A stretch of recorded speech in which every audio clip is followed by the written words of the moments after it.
So you're wearing clothes with pants, wearing pants with pockets in them like a fucking chump. Before we get started, I will be right back. Give me just 10 seconds. All right, dude. Let's roast this son of a bitch. I don't know if 10 seconds is enough time. So many things to say. Yeah, I'm sure there are.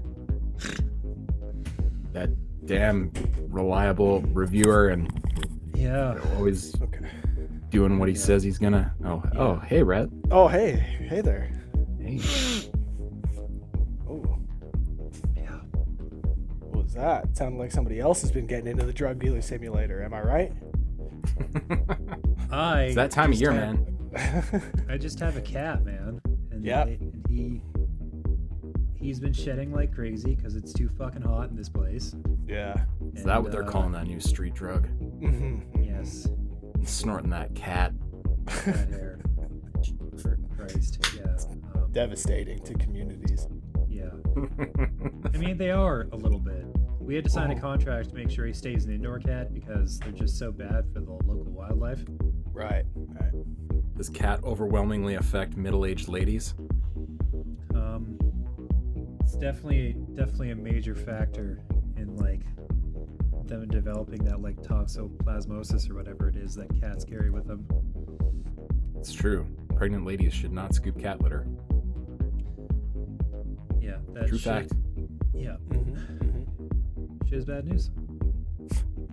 Isn't all the news just bad though? That's just the thing. Yeah, even the fact that the fucking all the conferences are being spread out all over the summer. Yeah, how's your drunk fest gonna work? It's not, man. It's fucked. It's logistically infeasible. Yeah. Like, Yeah. the only thing I could conceivably do would be to like take 2-3 days or 2 days or whatever, and then have like a writer's retreat, heavy air quotes, and then like it's like, yeah, no, we're gonna hole up and punch out a bunch of content, and a lot of it could be in the form of empty beer cans. Well, unless the like Microsoft event ends up falling on July 11th and then Sony decides July 13th is the day, it's going to have to be, an 8-week bender, which personally I'm ready for, but I don't know that I have the vacation time for. I sure don't. Mm-hmm. Yeah, so unless, because I've been watching the schedules, and it's all the fuck over the place. Yeah, to have to just come up with a really thin excuse to be like, yeah, we're all gonna get together and write for a few days and also drink. It's just going to be a bunch of reviews of different varieties of 40s. Mm-hmm. We'll drag some recording equipment with us and make like a big, gross summer of pod thing, or a bunch of us are just in a room getting hammered and talking shit about video games. This sounds delightful. Yeah, I'm into it. I'm fully there for it. Yeah, 100%. Yeah. 100%. But alas, your dreams might just have to be boiled down to us picking like one day, and that's not going to work, but we can try it. Mm-hmm. Well, we could just do it like we just like pick a 2-3 day weekend, and then just like right in the middle of all the conferences, and then if nothing actually happens at that time, we can just fucking like drum up a bunch of like features and lists and editorials and be like, we were expecting news, there wasn't any, you get this. Enjoy. Yeah. Is it content? God, we hope so. 10 reasons that indicate this might be content. Yeah. Top 10 things we did this weekend. Scotch and soda, number 1. Yeah. And number 2. Yeah. Vodka sodas. Like, Brett, you ever had the cucumber mint flavor of nude? No, but I purposefully avoid that one every time I go and look at them. I saw that you were. I picked up a displeased. 6-pack because Yeah. it was on sale. Yeah, sure. Found Just out trying why to it get was rid of on them. sale. Yeah, 100%. And garbage. Yeah. You'd rather not drink anything. I mean, There wasn't even a hint of mint in there. Yeah. It was like somebody dipped a half rotten cucumber in a nice vodka soda and canned it up. Perfect. Yeah, I don't understand the craze behind the cucumber flavors in beverages. Over the past 5 years, I've noticed that every company offers a cucumber variation. I don't understand. It's not that good. I like cucumbers, but cucumber Gatorade, that's the worst Gatorade I've ever had. It's not really a flavor, Yeah. being honest here. Yeah. Yeah, cucumber is known for not really tasting like anything. Yeah. And so, you can't, pare its fucking essence down into a soda and be like, yeah, I don't know what went wrong. I don't know what we missed. It was like, you didn't miss anything. It's just, you captured it perfectly. Yeah. Yeah. Yeah, it's all about back to the lime. The lime is the way to go for me. Yeah, lime solid, vanilla as well. Anytime you get vanilla going, vanilla Coke, sign me up. Yeah, cherry too. It's up there. Naturally. That's probably the triple threat right there. Yeah. Lime, cherry, vanilla. And those sodas mix so well with your favorite liquors. They're really a dual threat in that sense. Hey, what's up, everybody? Welcome back to Press X to Podcast, where it's the week of May 11th, 2020, and we've been quarantined for 9 weeks. 9 weeks, not 10 weeks, but it is episode 3.10. Not sure how well that rolls off the tongue, but hey, I didn't really think about crossing that bridge, but here we are. My name's Paul, I'm the host. Alongside me today, I have James. Hello, everybody. How you doing out there in the world? I assume good, or at least I hope so. Hey. Let's give them a moment to think about that and then reply. Okay, great. Glad to hear you're doing that well. Nice. And Rhett, how are you doing, my friend? So well. Paul, any thoughts on changing up how we categorize the shows? 3.10 rolls off the tongue like shit. Yeah, I'm thinking about it because 3.13, that's not going to be great. Exactly. It's just like UFC, we're at UFC 246 now or something like that. It's time to change things up. What do you think about Roman numerals? Roman numerals are cool, but once you get past 10, you don't really know, what anything means. What if we just put a random number after episode? Just pick a number. That's cool too. You just say it oh, this is episode 310 or episode 311. You just pronounce it like the period isn't there. Mm-hmm. Yeah, I mean, 310 we sounds know pretty it's good. not 310 episodes. Right. They will figure that out quickly enough that it's not 310 episodes. Everybody's good to go. People start on 310, start listening back into the past and run out, assuming there was 90% of the podcast still remaining, but no, they're at episode 0. Yeah, we had episode 0. Mm-hmm. They could start telling stories and myths about the lost episodes and what the Press X to podcast was like before the stuff that survived the Great Erasening. All that shit got censored. The you can't say stuff like that anymore. Not even on the internet. Mm-hmm. No. Yeah. Good old days. I miss them. Yeah, mostly a lot of horse crimes. Mm. Yeah. There's a lot of talk about horses in the early days. Yeah. It was in the pre run up to Red Dead 2, so there was a lot of talk about about testicle size. About dynamic scrotums. Testicle shrinkage. Yeah. Mm-hmm. Yeah. Gotcha. Still to this day, I'm not convinced it's in there, but right? Maybe it is. And I looked. I looked. I didn't see it. Well, how close did you get? Relatively close. I mean, you don't need to get too close. Big old balls hanging back there. I mean, you don't need to get that close. Uh-huh. But yeah, I'm with you, Paul. I'm not convinced that it's in there. I think that there's a lot of things that Rockstar said was going to be in the game, and you were just so overcome by the scale of everything, you didn't really stop to pay attention to every small detail like that. Really looking forward to the inevitable next gen remaster of that game. Oh, it's why the online is in such a shoddy state right now, because the entire team is just working on the remaster. And is it going to come out around launch? I would hope so. I would imagine so. I know the fans are clamoring for it because, again, the online, the status of Red Dead Online is not good. Yeah, it'll be one of the two. It'll either be a Red Dead 2 remaster or GTA 5 remastered again, for the third platform series. With the way that they're still releasing content for that game, you have to imagine that they've got plans to bring it over to the next gen. No? Oh, absolutely, they Right? have to. Yeah. You don't suppose there's maybe a few people at Rockstar working on like a new game, do you? Table tennis too. You don't think there's like 4 or 5 guys trapped into the basement somewhere cranking out GTA 6? Definitely. But Absolutely they are, but that's like 5-10 years out. in all seriousness, I think that they've got Bully 2 cooking, and they're sitting on it. Could be.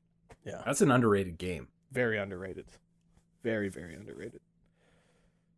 I like the idea of table tennis too. I Mhm. love that game. Yeah. Speaking of games, what Speaking of have y'all been playing? Because I know some stuff came out. You were working on some reviews there, Rhett. Mm-hmm. What have you been playing? Yeah, a little mixture of everything. Still on Animal Crossing, of course. I looked at my time played just today, actually. 210 hours I've hit. So, yeah, no, I'm still playing that. A little bit of Red Dead Online. Got to keep Of course, that. you got to get the daily bonus. Got to keep You that can't daily miss it. streak going, baby. 236 today, I believe. What was it today? It was selling feathers.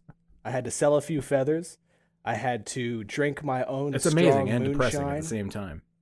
Oh, yeah. Oh, definitely. And I also had to craft a horse tonic. So, I got in there and I took care of that stuff. I've also been playing Final Fantasy and Doom, working my way through those. Mhm. And then, the 2 games I've been reviewing over the past couple weeks.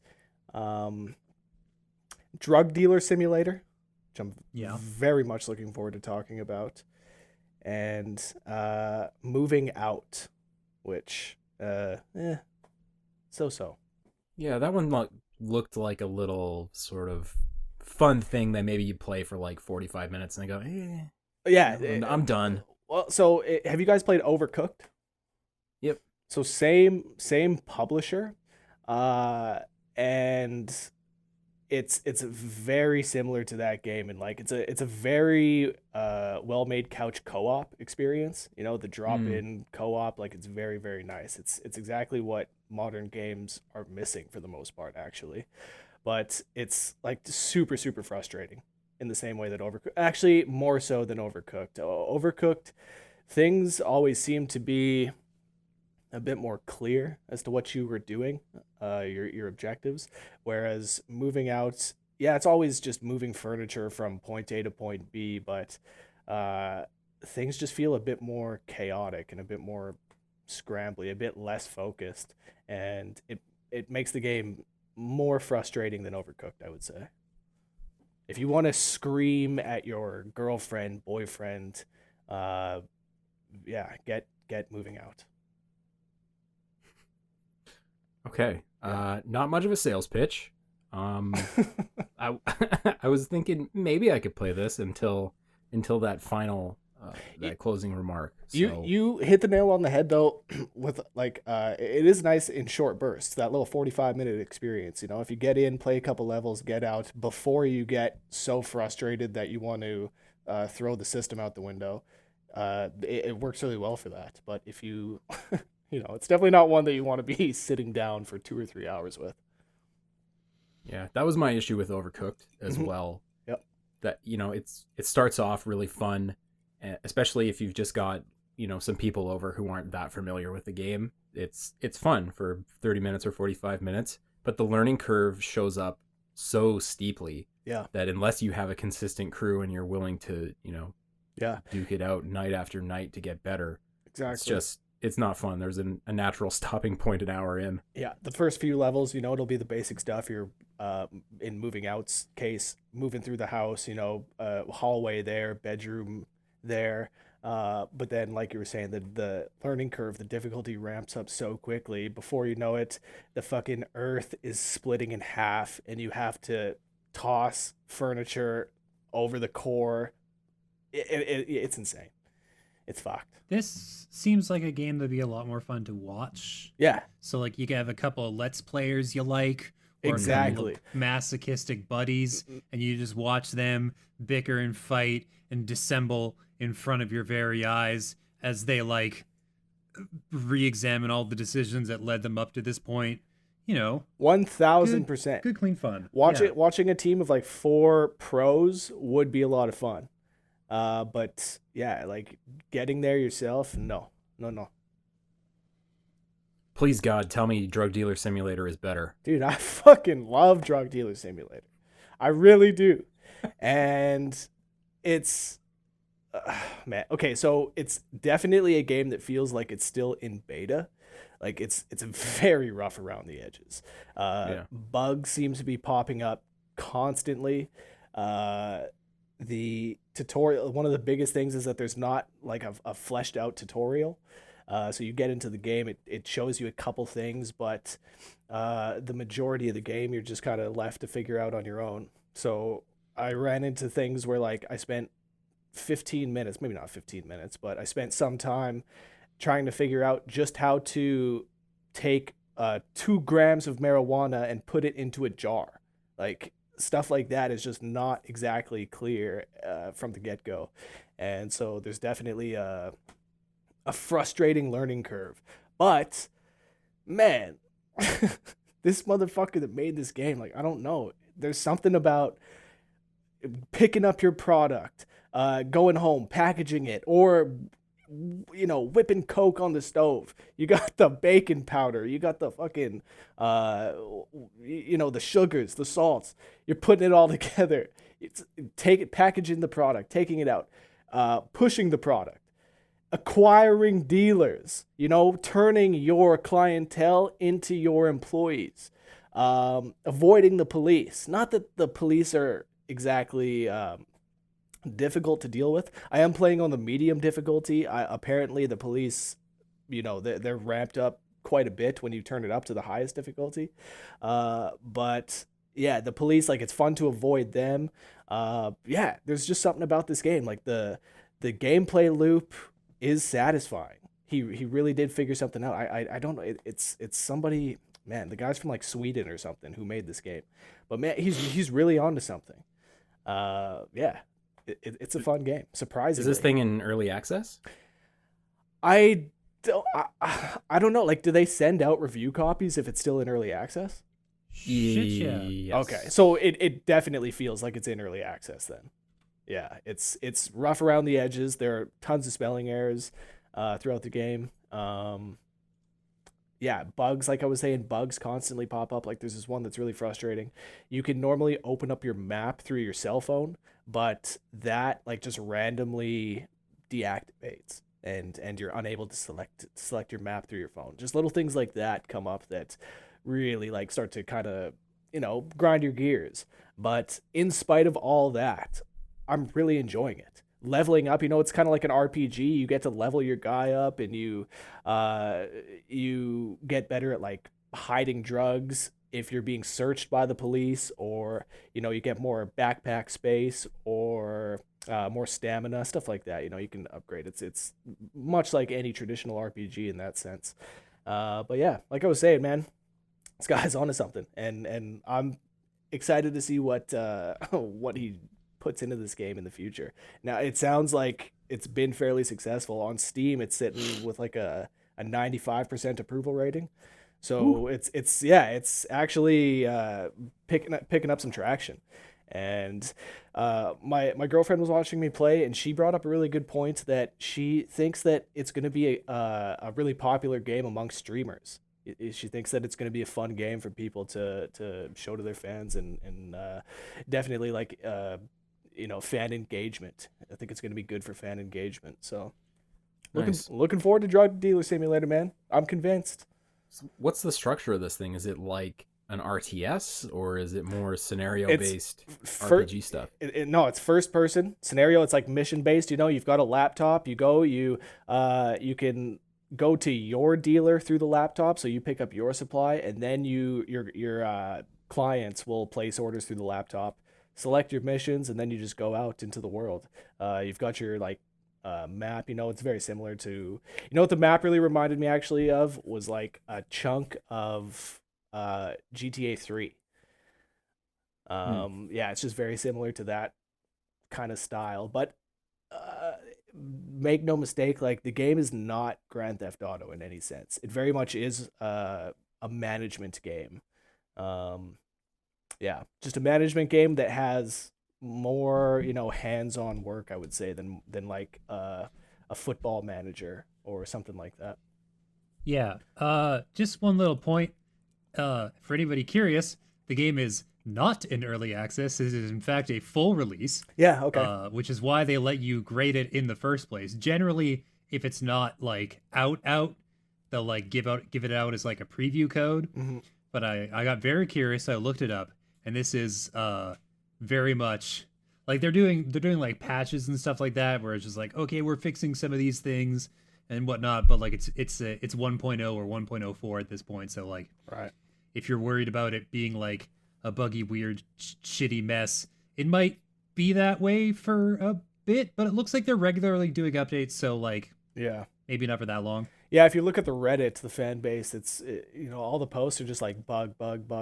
So I think that the community is gonna, I don't know, kind of put the developer in the hot seat to fix some of these glaring issues. Like this map thing happens every time I play, and I'm sure that other people are experiencing it. So a lot of this stuff I would imagine is going to get smoothed out. But yeah, it's not an early access, and it feels like an early access game. There's no doubt about it. But in spite of it all, yeah, I like it. The graphics look like it's the sort of thing where you would expect it to be a little janky. You know what I mean? Like you Totally. see the visuals and you're like, oh yeah, this has to be a buggy mess, but Totally. but that makes you okay with it, I guess. Yeah, no, is what I'm saying. Like you're like, well, definitely, of course, this is fine. Yeah, no, you're right. You go in with low expectations, like 100%. Before I turn the game on, I'm like, this thing's gonna be so shitty. So yeah, you're 100% right about that. And it turned out to be good. Turned out to be good. So that's cool. Turned out to be fun. Hopefully it gets better. Great. Yeah, strip club as well. You can definitely make it rain. Man, some games just have that kind of weird special sauce that for whatever reason it could have all the bugs in the world and just be janky as hell and be missing a ton of features and be amazing. Yeah, this is one of those games, man. DDS.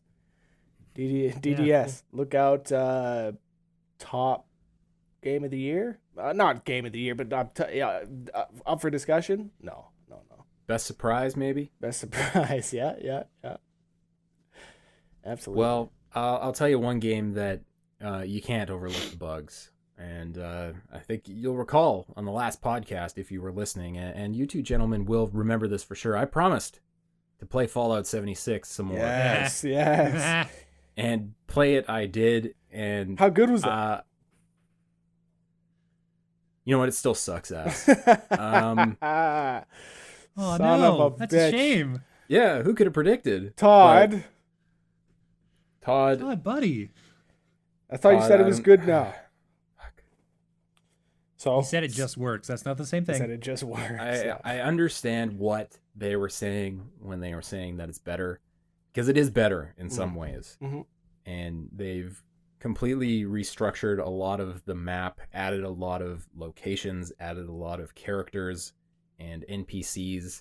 A lot of the interior spaces are now instanced, so if you go in there with your crew, you're not going to run into a bunch of people griefing you. for like missions and whatnot. That stuff seems pretty okay, like on the par of what was in Fallout 4 for mission structure. What's not okay, and what is just as bad, if not worse, than when the game came out, is the bugs. Yeah. The server-related shit in this game just is garbage. It like the first time I booted it up, it took 8 to 10 attempts to connect to a world. Oh my god. And crashed me out, like hard crashed the game the first time that it managed to connect to a world. Which was, that's like this modus operandi for this game. I was just going to say, like, that's been the narrative since launch day. Bugs. It's not any better. Yeah. And ditto a lot of the things that I said in the review that are problems with this game. NPCs or enemies just freezing in place or not updating their location or zooming around the map without animating because they're catching up to where the server thinks they should be. There's something drastically wrong with the netcode in this game. Yeah. Or, I'd find myself getting somewhat into a mission or being interested to see what would happen or where this would go, and then be completely taken out of it because a raider would not be shot by my bullets. Like point blank, putting bullets into the raider, it's showing the bullets hitting the guy, and his health isn't going down. Right. And that's just the way this game is.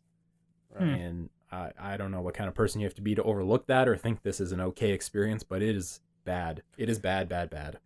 With all of the updates now to this point, does the game feel more like Fallout, not traditional Fallout, but Fallout 3, Fallout 4, with friends? Does it at least achieve that? Does it feel like Fallout should?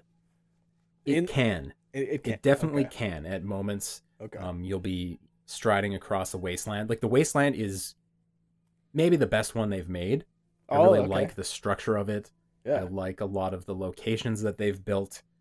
And it does manage to capture some of that loneliness that you would feel in a Fallout 3 or in a Fallout 4. And it's kind of cool to have your friends along for the ride if you can manage to find them and get them to join the same world as you.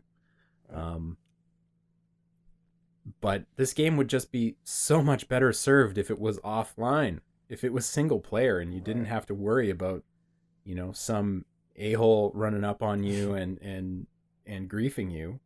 Because at this point there are characters whose levels are in the triple digits, like in the hundreds. I saw characters who are like level 200 and something. Yeah.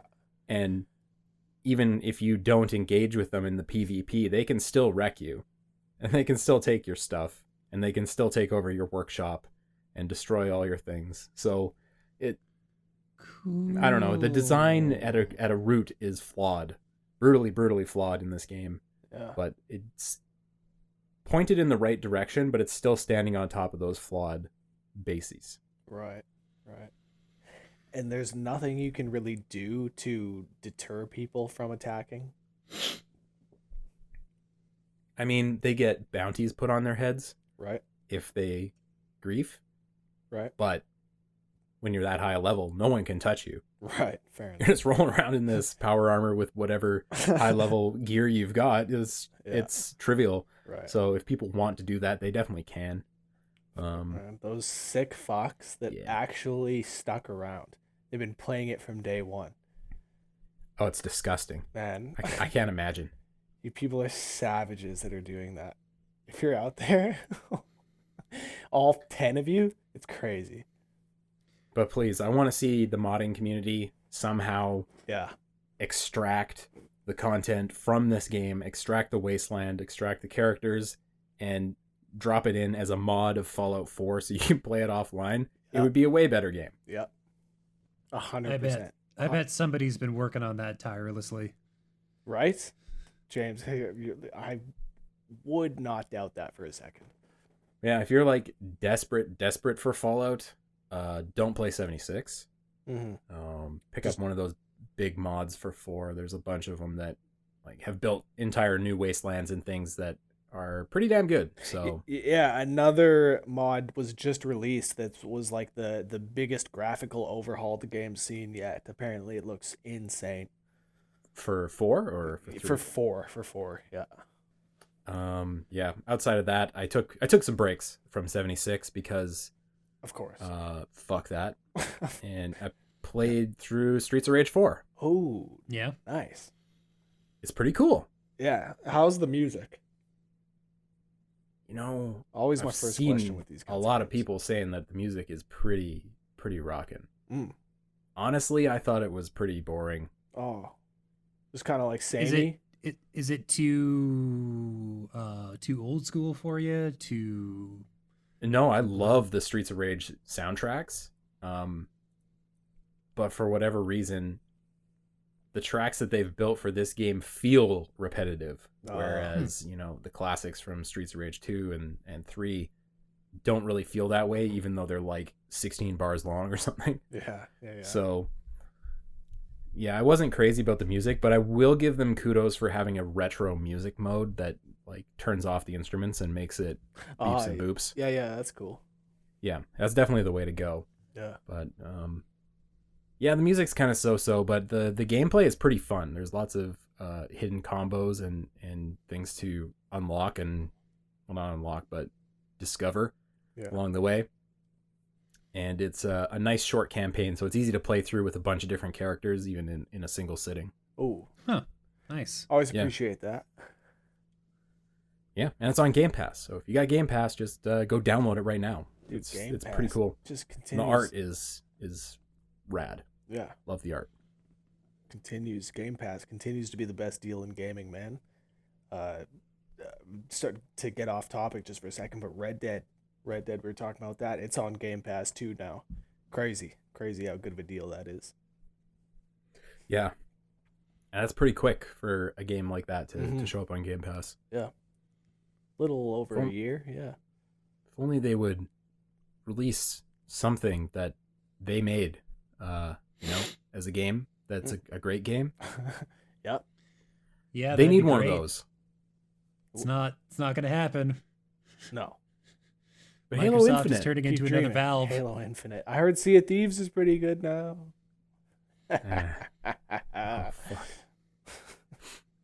Yeah, I heard a rumor that the new Rare game, I forget what it's called, it looked like Breath of the Wild, but with Pokemon, Okay. sort of. I heard that's basically Sea of Thieves again. Okay. Oh, it's gonna like do the same thing. It's gonna release and be a barren wasteland, and then 3 years later they'll say, "Oh, come play this game again. It's great now." It's that living world thing that people say that they want, but they don't really want.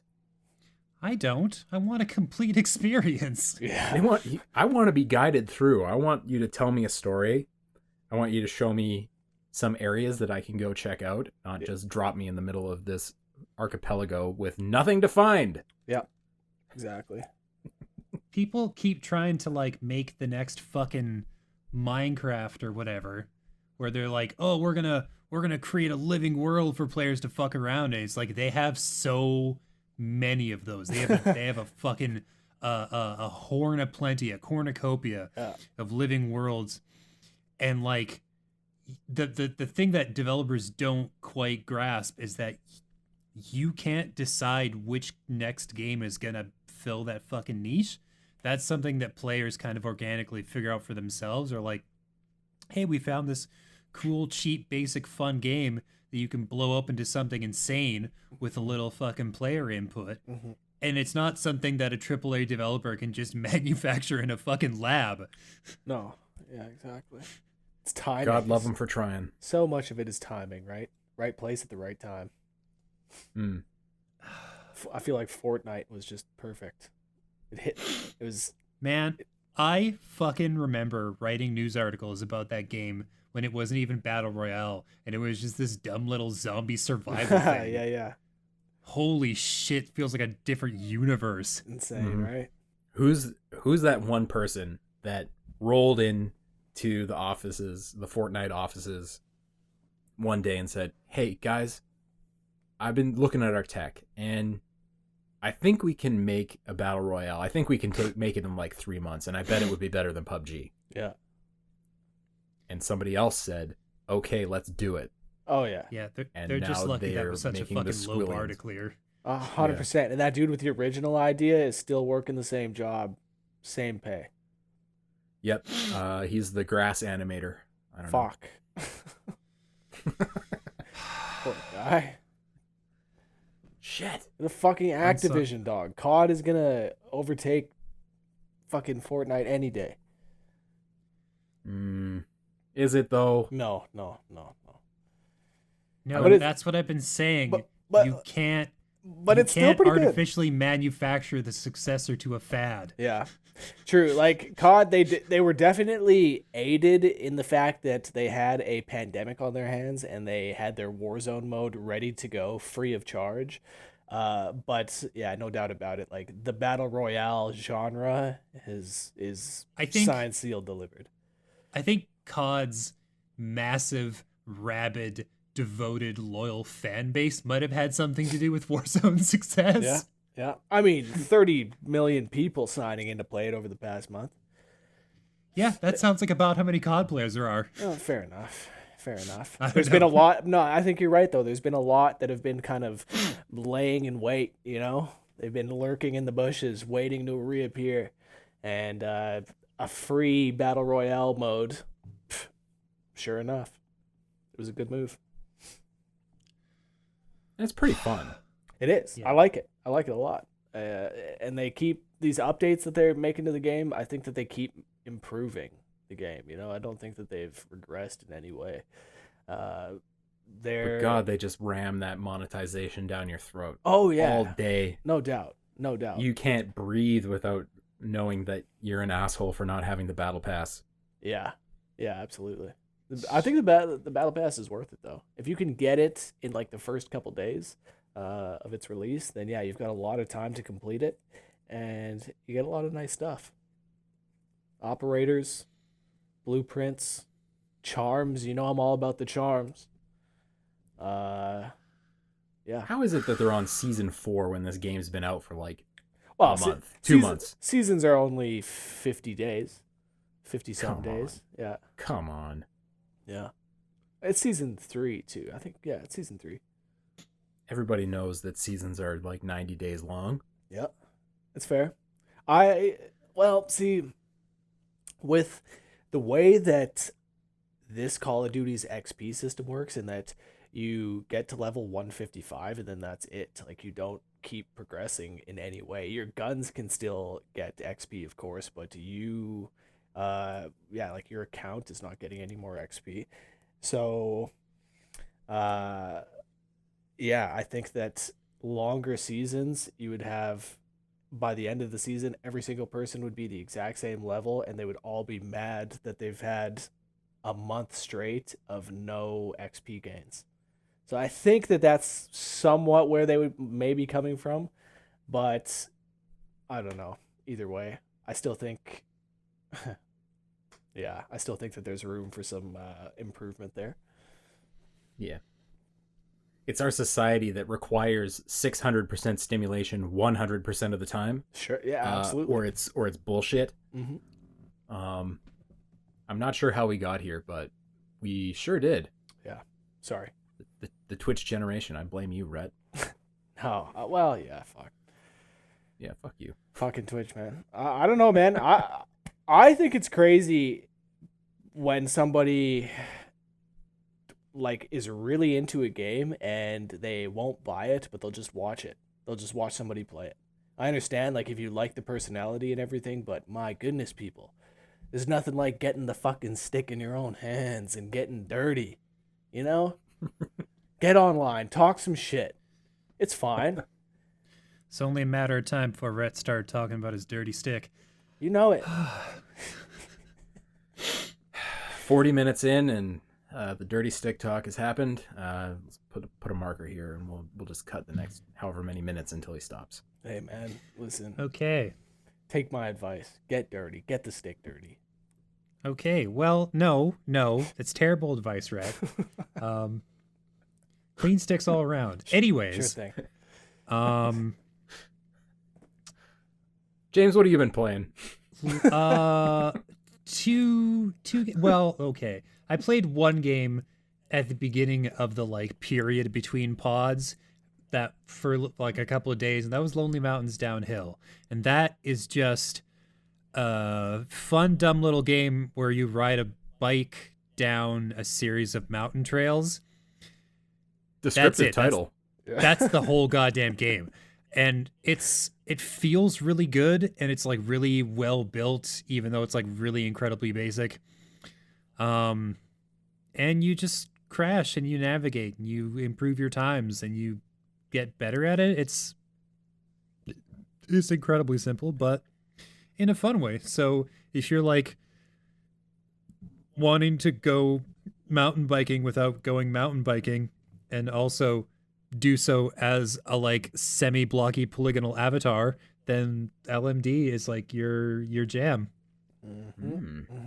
And then I hopped around for a couple of things before settling on a delirious spree of Bloodstained, because the update finally came out where Zangetsu was released as a playable character. And I was all ready to like fire that shit up. And then I found out that you have to actually beat the game with the update installed to unlock it. Ooh. Oh. Now, to be fair, I had already done so once, and so I was able to activate a new game plus, which is a real goddamn game changer, because you keep your levels and more or less all of your items except for ones that are connected to story progression. So I started out the game as a like tanky killing machine who could just sort of like slowly walk forward through most stages and use my incredibly fast moving sword to like turn basically every enemy into like a shredded pile of blood ribbons. And yeah, this kicked off a furious fast playthrough.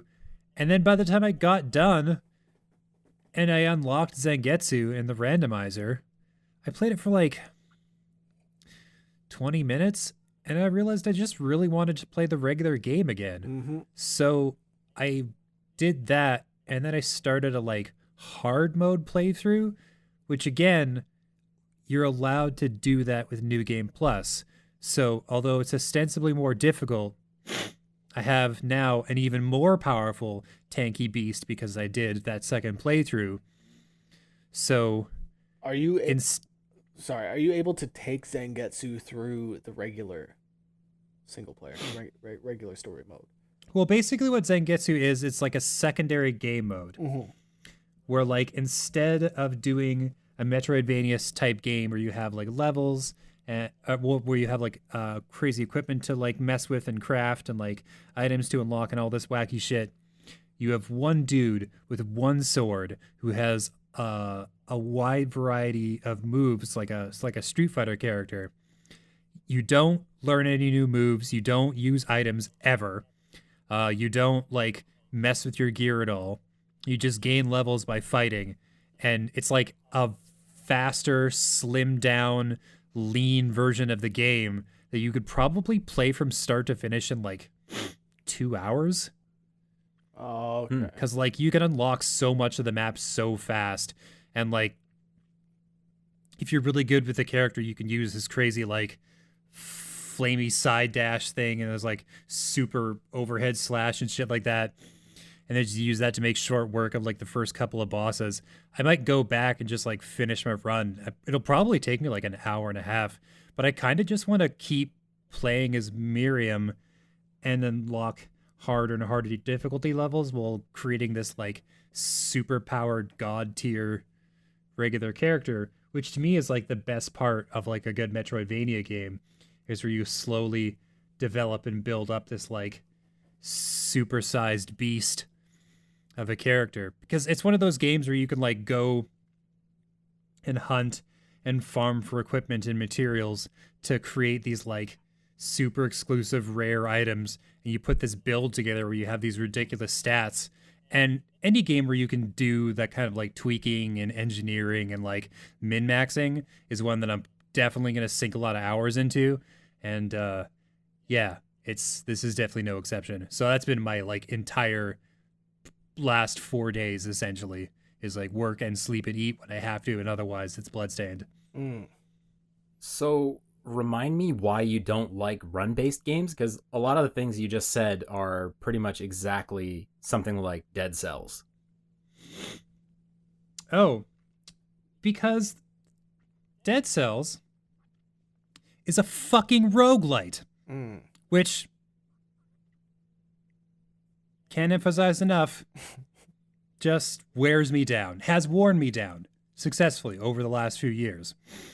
Although it's possible that Dead Cells would prove the exception to the rule. I like a straight Metroidvania game. Those I love, where you just like gain levels and build experience and gather items and equipment and like slowly turn into a powerful character. But Metroidvanias where you like have all your progress reset, or like a lot of your progress reset every time you die, can go fuck their hats.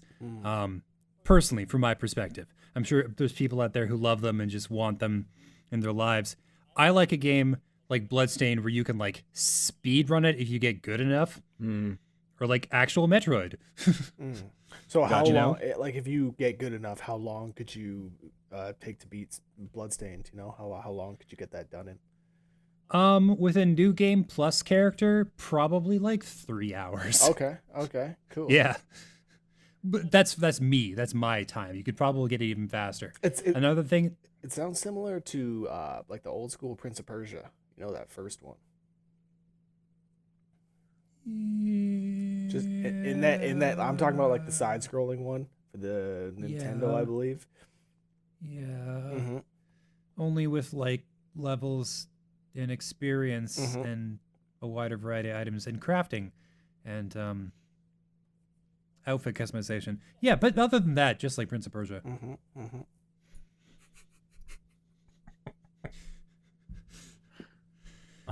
Yeah, so I was just way deep in like a Metroidvania hole for the last 4 days.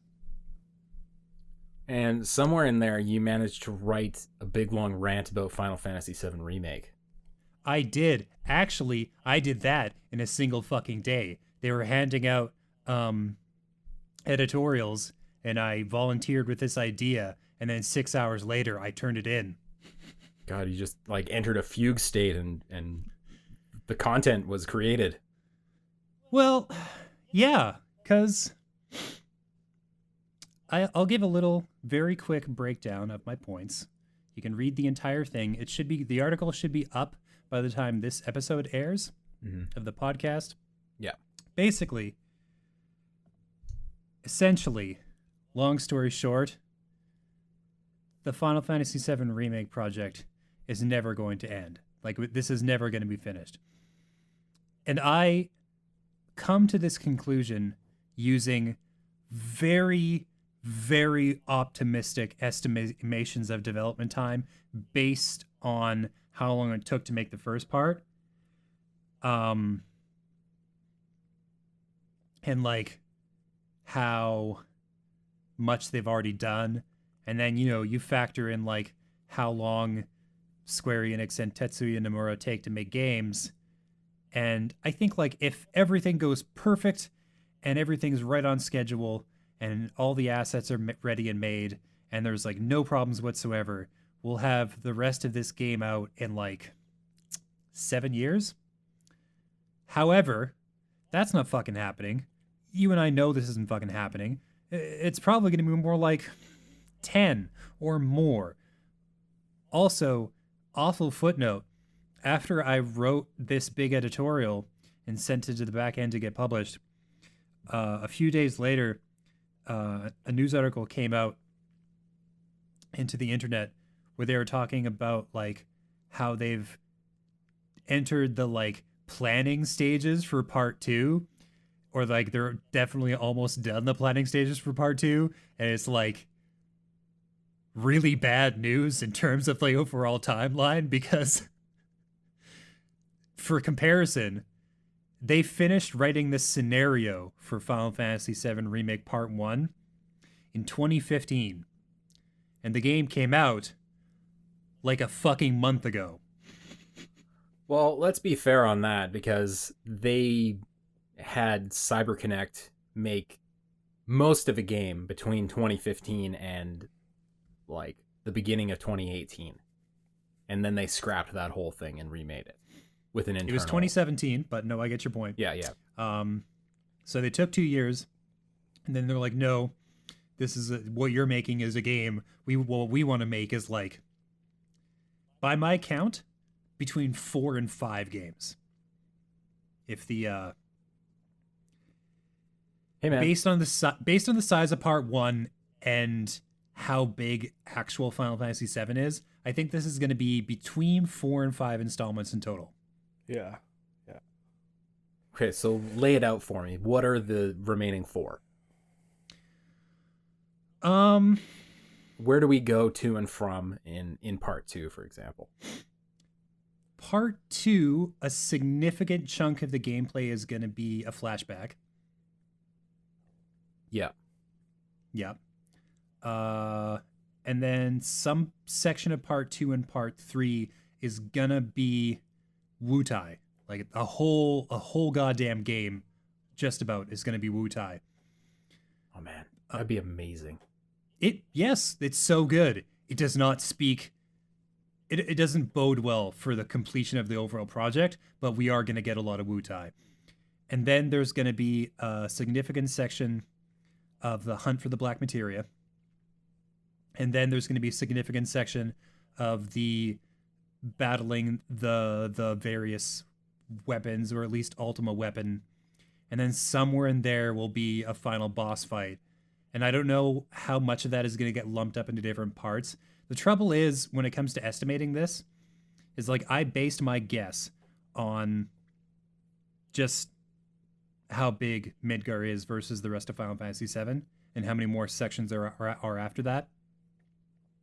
And who fucking knows what they're going to blow up or bloat or expand, or because they're not cutting anything. Like they've made this perfectly clear with the release of the first part. Like every single conceivable fucking thing from the original is included in this version of the game. Mm-hmm. And they're going to stick to this design philosophy going forward because they've got a rabid nostalgic fan base to appease.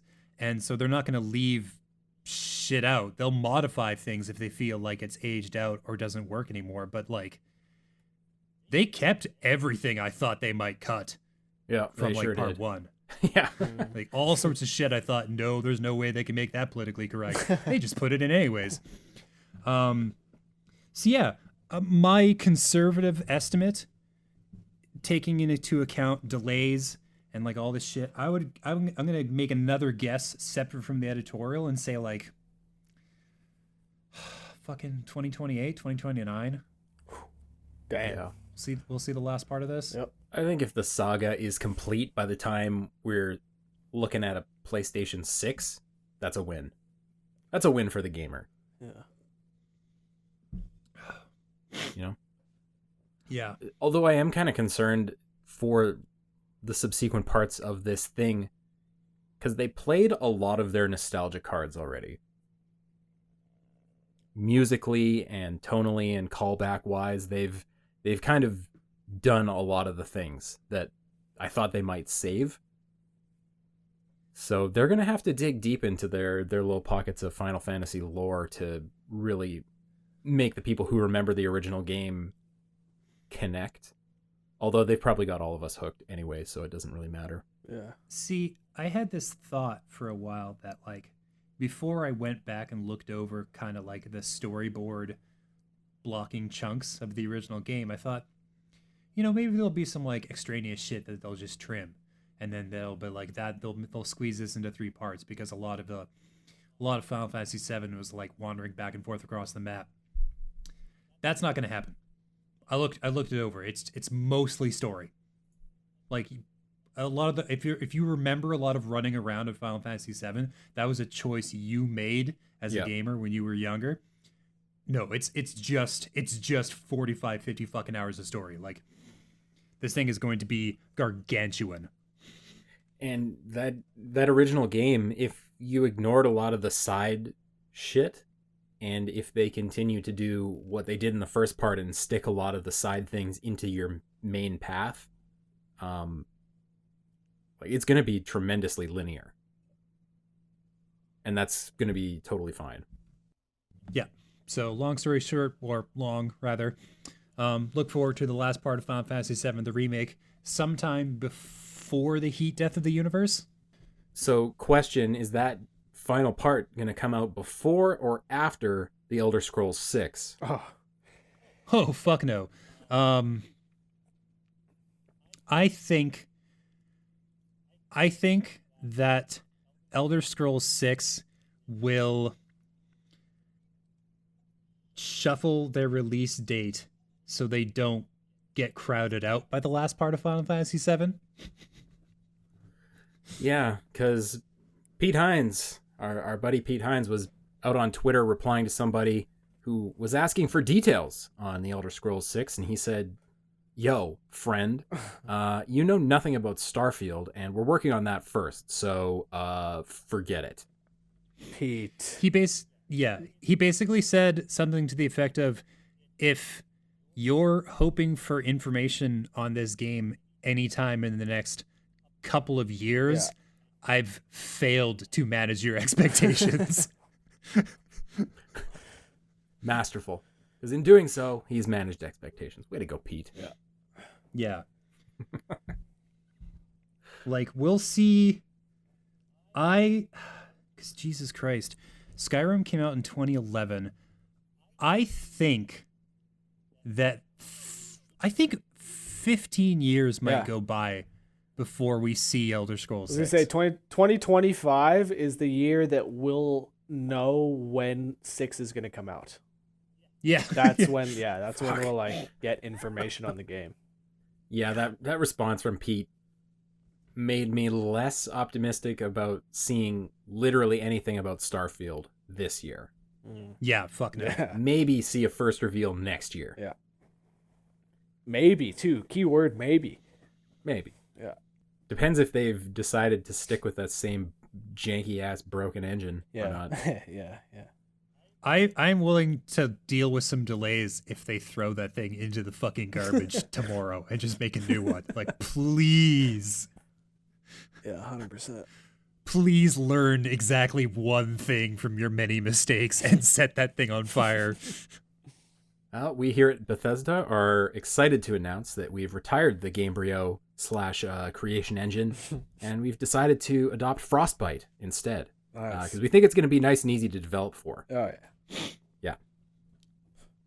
For those who don't know, Frostbite is notoriously nightmarish to work with, and it's one of the reasons that Anthem is such a piece of shit. It's great for making exactly one kind of game, and that game is Battlefield? Yep. And literally nothing else. You can make literally nothing else with that engine. Yep. Like, even trying to render, like, avatars that aren't first person, it's just like, it just can't. Yeah, they have a whole studio that is dedicated to supporting Frostbite. Right? They don't make games, they just fix the Frostbite brokenness. It's so busted.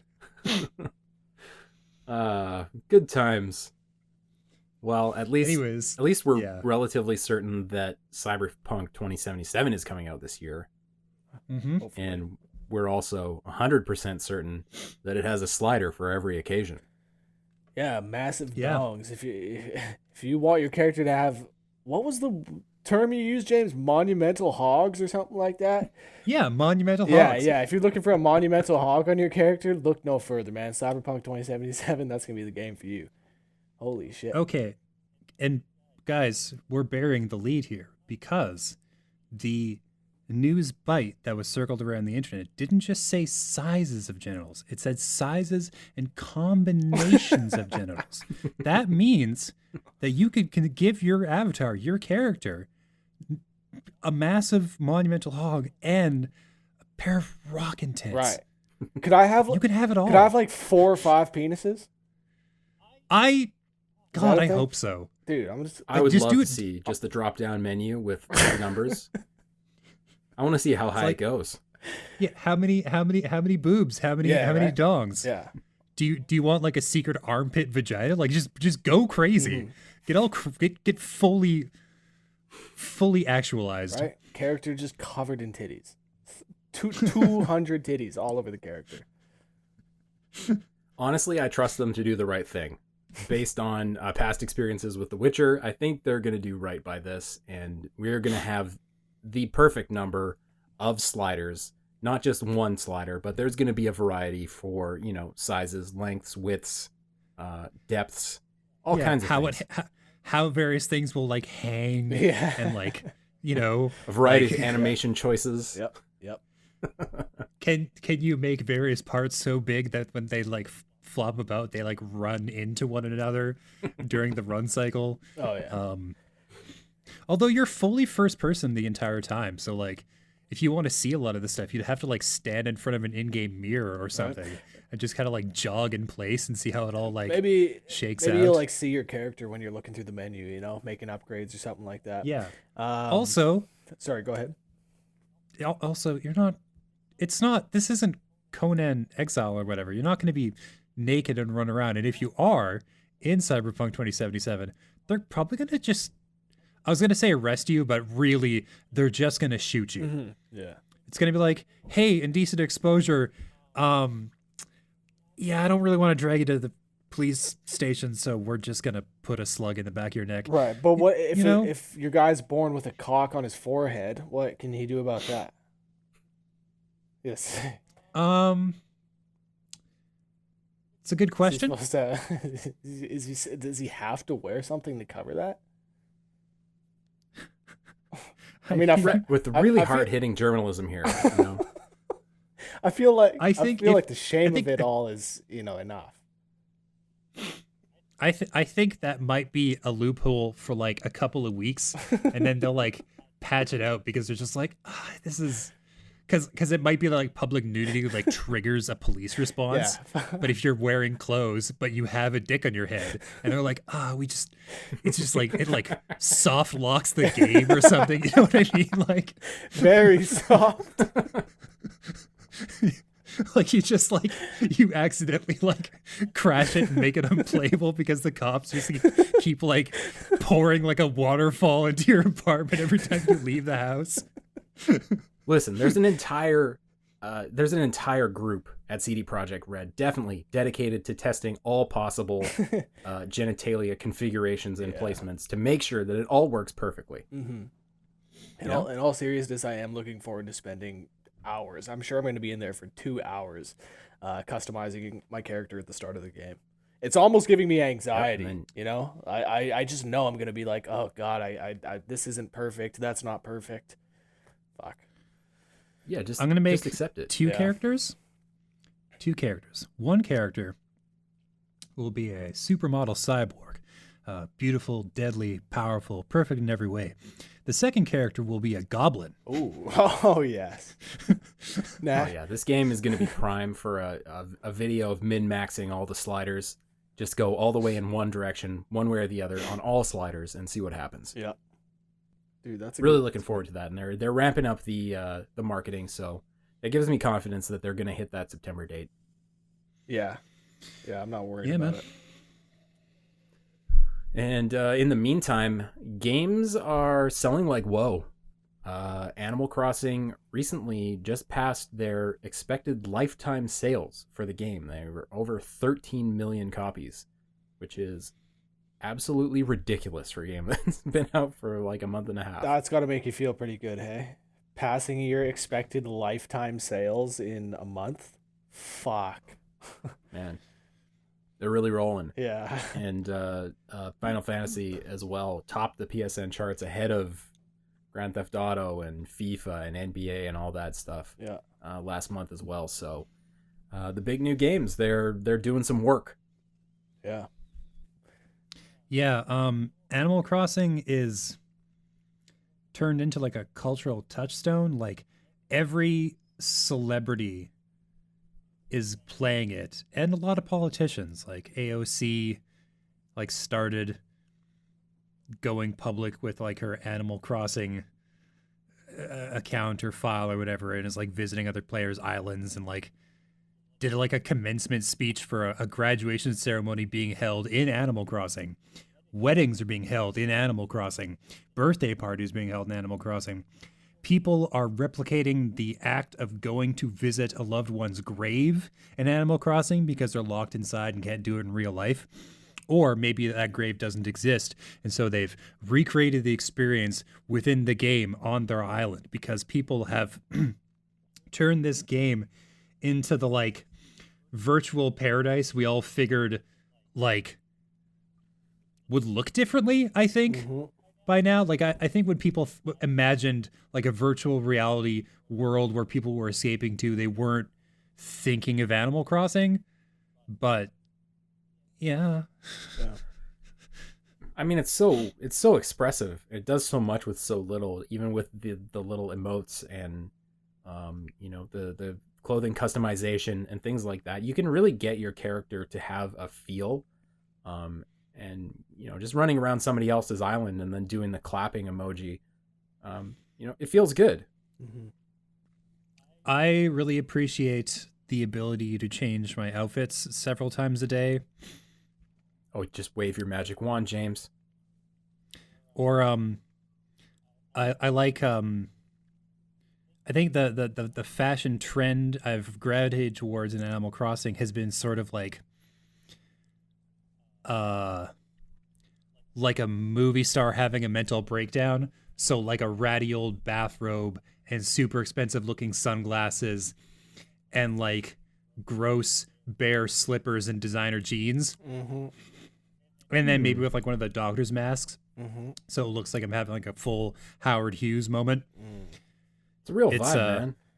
Yeah, it's the little things that really, really help. Can you get the long, give it that personal touch. long, nasty fingernails too? God, that would be rad, but you can't really do anything with your hands in that No, game. I mean, if your character actually had fingernails, yeah, sure. Yeah, I'd be all up in that shit.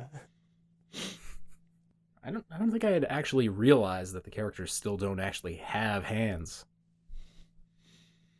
I mean, they get the little nubs, Nubs, yeah. Yeah, you got the me balls. Yeah, oh yeah. Yeah. Huh. Well, in other news, people were not too happy with Inside Xbox this past week. Because they ostensibly had promised a bunch of quote unquote gameplay, and it wasn't really that. There's a bunch of trailers. Was there? It was a lot of stuff recorded in engine, which is like this Oh, sneaky God. bullshit Yeah. where it's like, this is what the game looks like when you're playing it. It's like, this is still curated. Like you're not fucking fooling anybody. Yeah. And nobody needs to be tricked into thinking a game is going to look better than it actually is. Like the future is here. All right. The games are just fucking beautiful now. Like you don't have to like put that particular wool over our eyes. Yeah.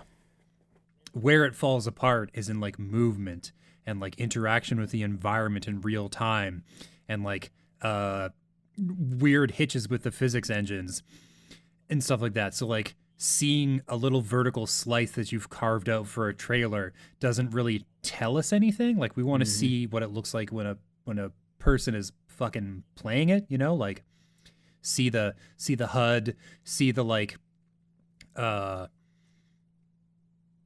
see the real-time frame rate, see all that shit, like trailers are cut and crafted and choice, and so like it never feels genuine, even if the graphics are exactly what they would look like in the game.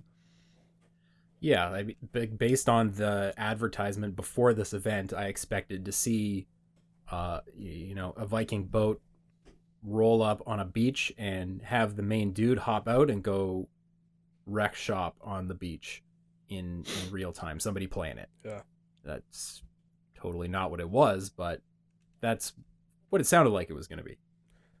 Yeah, it was just not that at all. Was there any gameplay shown? There was for one game in the very beginning. There's this thing that was being developed by like one or two dudes called like Bright Memory or something. Okay. And they showed actual gameplay. And that was at the beginning of the presentation. And everything else was like strictly curated. Okay. Yeah, it should be clear that a lot of the stuff they showed looked really cool. There were a lot of neat looking projects. Yeah. It was just not what the audience was hoping to see. Right. Yeah, that vampire game looks hot to death. I'm fucking all over that shit. Yeah, man. Yeah. How are we feeling about Assassin's Creed Valhalla? Are we down with that, or? Man, I feel like Assassin's Creed has steadily gotten worse from the first game onwards. I thought that the first was amazing, and the second one is very good. I have not played. I'll be honest. I have not played either Origins or Odyssey. But they just look so much different. Even though I didn't enjoy, let's say 2 and 3 as much as 1, they at least looked and felt like Assassin's Creed, whereas these new ones just feel like Ubisoft has taken the game in an entirely new direction. Maybe not like as far as the theme goes, but like gameplay wise, it's unrecognizable to me. Yep. I know a lot of people say that it's good, but I don't know, man. There's something about it. Like, it just doesn't look as smooth and as fluid as Assassin's Creed was, as it once was. I remember the original games, like, you would want to get into a fight with 30 guys, you know, because you could actually go from guy to guy, tearing each one up, execution, and like you actually felt like this badass assassin that like couldn't be stopped. But with the new games, I don't know, it just, from what I see, just like so much of the control, so much of the nuance is lost. I don't know, am I wrong in that? No, they're definitely different. Right? The last one I think that felt like you're describing was Black Flag. Yes, yeah, 100%. So if you're looking for one to play that feels that way, it's Black Flag. Which I've heard very good things about it. Now, with all that being said, if there was one new Assassin's Creed that I want to play, it is Valhalla. It looks sweet. Man, this looks like it could be very cool. It sounds like they've gone the right way too, in that it's smaller than Odyssey was. Odyssey was just too much. That's too much of too many. 200, 300 hours to like 100% the game. Easily. Right? Easily. Yeah, it's a ridiculously big world. They basically want it to be you're playing a given Assassin's Creed game right up until the point where the next one comes out. Yeah, you could feasibly be doing that. Yeah. No. Yeah. I want to see what the actual gameplay looks like. If it's, an up-resed version of what they've been doing in Odyssey and Origins, it's probably going to be good. Yeah. But I want to see them make some bigger changes. Yeah, I don't know about that. I don't know if Ubisoft is really a big changes kind of company these days. Yeah, exactly. I'm fully expecting... They're a bit of a freighter. Right? I'm fully expecting this game, even though it is said to be smaller, I'm fully expecting it to be chock full of collectibles. James's favorite, a list of collectibles to tick off. Arbitrary side missions. Yeah. No, it's it's going to feel like a Ubisoft game through and through. So I think the vibe I'm getting is that Odin is not necessarily with us currently, but there's potential for them to surprise us. Yeah, like I'll believe it when I see it. A couple of little ones to end off this podcast. One is that apparently there's some well-backed rumors that there's an HD remaster of the Mass Effect trilogy coming. Okay, that's cool. Is there an appetite for such a thing? I'd play it. Mm-hmm. Especially if they reworked some of the combat and things in the first game, which was not the best, but it had the best story, so right. I'd like to play it again. Right. Interesting. I never actually played the originals, but hey, if there's an HD remaster coming, it might be time to get into them. Yeah, it's epic space opera stuff. Mm-hmm. I've heard great things. And it's that Go ahead. I was gonna say space banging and whatnot. Oh, you can bang. Yeah. You can bang. Yeah. It was that inflection point where BioWare arguably lost their mojo and started to go away from the things that people liked about their games, which was that huge amount of choice and that huge amount of freedom, even if things often ended up in the same place.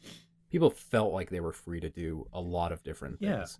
Yeah. Even if the end of the journey is the same, maybe you want to get there in your own way, you know? Mm-hmm.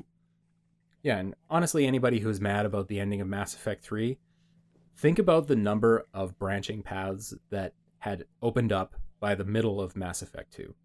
The number of different choices you could have made, it's impossible to keep that branching going, and they had to distill it back down and bring you into, you know, some kind of normalcy at the end of the game. Otherwise, they would have had to build just thousands of endings, and that's not reasonable, people. Of course, yeah, you got to get everybody back on the same track somehow. Yeah. Maybe just make like 5 or 6 or 7 like shitty, unsatisfying endings, and then like a handful of good ones, and then some baffling ones, and then some that aren't endings at all. I mean, like Chrono Trigger has That's like what I was 15 just gonna endings, say, and man. a lot of them suck. Yeah. All right, a lot of them are just quirky, dumb nonsense with like a tiny short credit sequence and like a little cutscene that's just like, oh, okay, I guess this is what happens when you fuck up at this point. And it's like, all right, that's fair. Silent Hill, man. Silent Hill. Yeah. All kinds of weird shit. There's one where a fucking alien comes and abducts you out of nowhere. The last Nier game, Nier Automata, had a ton of endings too that were a lot like that. Lots of good examples of games doing multiple endings correctly. Yeah. Yeah. There's an ending where you just get murdered at the right time, and it's like, and that was that. What a shame. Oh, geez. All right, let's try this again. Yeah. And speaking of the past, thinking about Chrono Trigger, 15 years ago, a man gave us a phrase that has just echoed through the halls. Yeah, I can't believe it's been 15 years. And will for years again. And that is my man, Leeroy Jenkins. Unreal. Yeah. Can't believe it's been that long. Yeah. I know people love Leeroy Jenkins, the saying, you know, Leroy, but I was always more partial to at least I have chicken. You know? Yes. Yeah. I'm also a big fan of God damn it, Leroy. Did he just run in? Yep. They used it in one of their ads, their new ads.